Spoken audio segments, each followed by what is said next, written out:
between. It means in the space or time that separates 2 points. In the space or time that separates 2 points. In Burmese, it means ajama. In Karen, it means le da bursa, le akata, le da bursa, le akata. For example, we can see like this.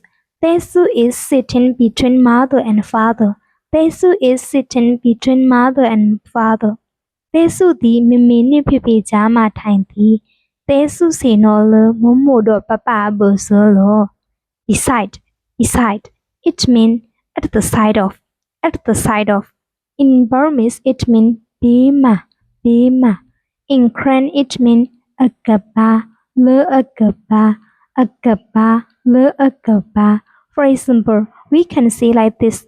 The chair is beside the table. Kalatain di, sabwe bima shi di.